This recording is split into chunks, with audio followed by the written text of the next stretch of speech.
अस्सलाम वालेकुम dear students. आज के लेक्चर में हम बात करेंगे about classical gas. Students, classical क्या गैस क्या होती है, इसका स्टैटिस्टिकल मैकेनिक्स के अंदर क्या रोल है, सब कुछ डिस्कस करेंगे। स्टार्ट करेंगे यहाँ से इसके इंट्रोडक्शन के साथ। यहाँ से देखिए, classical gas are usually composed of molecules, atoms और आयंस। ठीक है, क्लासिकल गैसेस जो होती है बेसिकली यूजुअली आमतौर पर हमारे पास जो है वो मॉलिक्यूल्स, एटम्स या फिर आयंस के साथ मिलकर बनी हुई होती है। That more in a random manner, जो कि एक रैंडम मैनर में होती है, यानी कि रैंडमली मूव करते हैं उनके जो एटम्स होते हैं। ठीक है, विद इन अ कंटेनर, किसी भी कंटेनर के अंदर।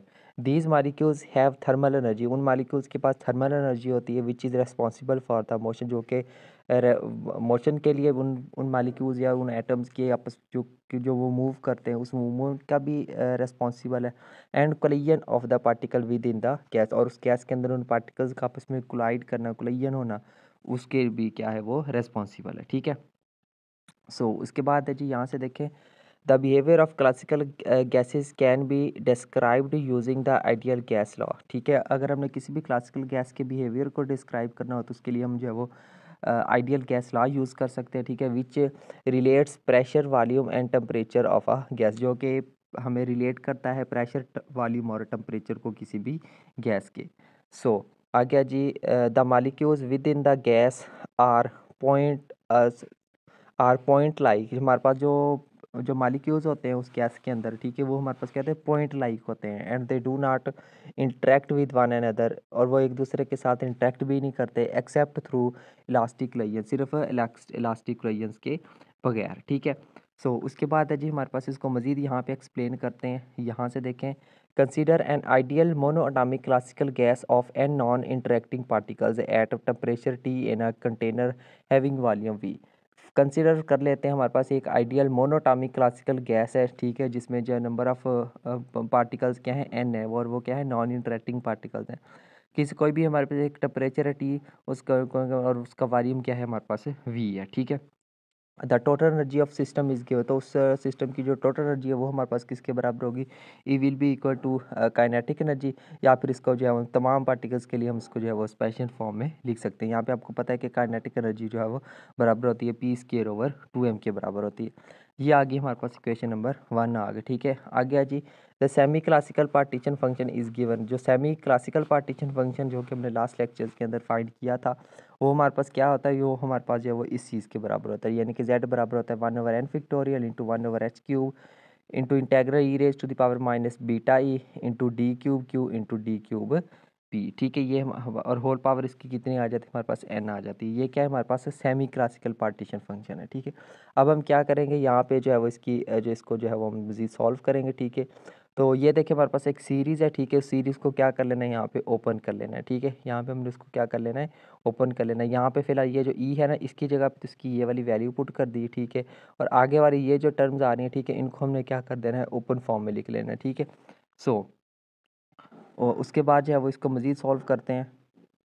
ठीक है, तो यहाँ से देखें, अब हम हमारे पास ये जो टर्म आ रही है, ठीक है, ये जो टर्म आ रही है, ठीक है, इन टर्म्स में से हम क्या करते हैं, इस टर्म को हम जो है वो सेपरेट करके लिख लेते हैं, और ये जो है वो बाकी टर्म्स क्या हमने इनको बाहर निकाल के लिख लिया। ठीक है, ये जो टर्म्स है ये अब क्या हो गई हैं, सेपरेट हो गई हैं। ठीक है, अब नेक्स्ट देखिए, अब ये जो पूरी की पूरी टर्म्स है, ये पूरी की पूरी टर्म्स है हमारे पास किसके बराबर है, ये हमारे पास वॉल्यूम वी के बराबर है। तो उस इन टर्म्स की जगह पर हमें क्या लिख लेना है, वी लिख लेना है। ठीक है, वी लिख लिया। अब हम देखें, इस वी की पावर भी क्या होगी, एन होगी, तो वी को अगर हम बाहर निकाल के लिखेंगे तो वी की पावर एन की फॉर्म में लिखेंगे। ठीक है, अंदर हमारे पास क्या रहेगा, ये वाली फॉर्म रहेगी। ठीक है, अब जो है वो नेक्स्ट इसको मज़ीद सॉल्व करते हैं। ठीक है, अब यहाँ पे देखिए हमने क्या लगा देना, इसके ऊपर जो है वो मल्टीपल इंटीग्रल वाला फार्मूला लगा देना। ठीक है, पहला इंटीग्रल होगा हमारे पास 0 टू इन्फिनिटी, दूसरा होगा 0 टू पाई, और तीसरा होगा हमारे पास 0 टू 2 पाई। ठीक है, तो इसी तरह से यहाँ पे आ जाएगा हमारे पास के पीस के साइन थीटा डी फाई और डी पी के लिहाज से आ जाएगा। ठीक है, अब क्या करना है जी, 1/1 करके तीनों का इंटेग्रल ले लेना है। यहाँ पे इंटेग्रल ले लिया। ठीक है,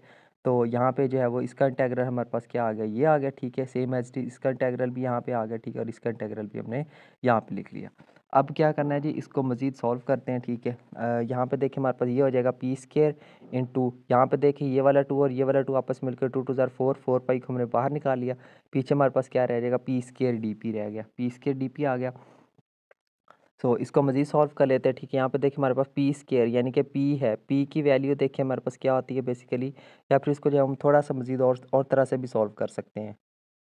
हमारे पास ये जो पूरी की पूरी टर्म है ना, जब हम इस इंटीग्रल को ओपन करेंगे, ठीक है, इंटीग्रेशन बाय पार्ट्स करेंगे इसकी, तो इंटीग्रेशन बाय पार्ट्स करने के बाद हमारे पास क्या ये वाला फाइनल आंसर आएगा आपका, ठीक है। आपने जस्ट यहाँ पे डायरेक्ट फाइनल आंसर लिख लेना। अगर आप इसकी इंटीग्रेशन बाय पार्ट्स करेंगे तो वो आपका 2-3 पेजेस बनेंगे, ठीक है, इंटीग्रेशन बाय पार्ट्स से। जिनको इंटीग्रेशन बाय पार्ट्स का पता है वो उनको मेरी बात समझ आ गई होगी मैं क्यों कह रहा हूँ, ठीक है। तो आपने इनकी यहाँ पे इंटीग्रेशन बाय पार्ट्स सॉल्व करने नहीं बैठ जाना, बल्कि इसका क्या लिख देना, डायरेक्ट सॉल्यूशन लिख देना, ठीक है। सॉल्यूशन लिख लिया, आप मज़ीद इसको सॉल्व कर लेना, ठीक है। यहाँ पे देखिए ये जो एक 2 तो इसके साथ चले, 2 2 ज़ार 4 कैंसिल हो जाएगा, फिर ये वाला भी तो 2 है ना, यहाँ पे देखिए पाई और पाई, इसकी पावर 1/2 इसकी पावर 1 है, तो दोनों मिलकर 3/2 हो जाएगा, ठीक है। तो ये जो बाहर आपको जितनी भी टर्म्स नज़र आ रही है, ठीक है, इन सब की हम उसको हम क्या किस में ले लेंगे, इस यहाँ पर इसकी पावर के अंडर ले लेंगे, ठीक है। उसकी पावर के अंडर ले लिया। सो उसके बाद जो है वो हम क्या करते हैं, इसको मज़ीद सॉल्व करते हैं, ठीक है। यहाँ पे हमारे पास ये जो बीटा था, इस बीटा की जगह पे क्या आ गया हमारे पास, 1/kt आ गया, ठीक है। ये अब ये बीटा किसके बराबर है, 1/kt के बराबर। अब यहाँ पे देखिए बटा के नीचे है बीटा, तो जो kt होगा वो बटे के ऊपर चला जाएगा, ठीक है, उसका रेसिप्रोकल आ गया। सो मज़ीद इसको सॉल्व करना, यहाँ पे देखिए आपके पास ये जो h³ की पावर 3n है, ठीक है, इसको भी हम जो है वो यहाँ पे बटे में ले लेते हैं, ठीक है। यहाँ पे गलती h² लिखा हुआ है, बेसिकली ये h² नहीं है, ये हमारे पास है h की पावर 3n है, ठीक है। यहाँ पे h की पावर 3n है, ठीक है।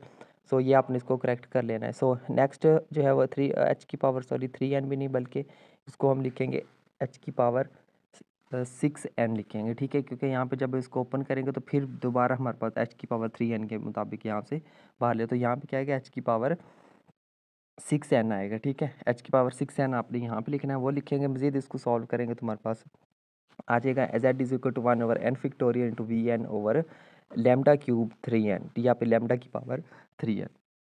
यहाँ पे हमारे पास तो लैम्डा क्या है, लैम्डा हमारे पास जो है वो इस टर्म के बराबर होता है, ठीक है। तो ये क्या आ गया, where lambda is called thermal de Broglie wavelength and defined as, ये इसकी जो है वो डेफिनेशन है, ठीक है स्टूडेंट। ये था हमारा आज का लेक्चर, जिसके अंदर अब जो है वो हमने क्लासिकल गैस को डिस्कस किया है, उसकी सारी उससे रिलेटेड मैथमेटिकल कैलकुलेशन भी हमने की है। उम्मीद करता हूँ आपको आज का लेक्चर अच्छे से क्लियर हो गया होगा। मिलते हैं नेक्स्ट लेक्चर में किसी और टॉपिक के साथ, तब तक के लिए टेक केयर एंड अल्लाह हाफिज़।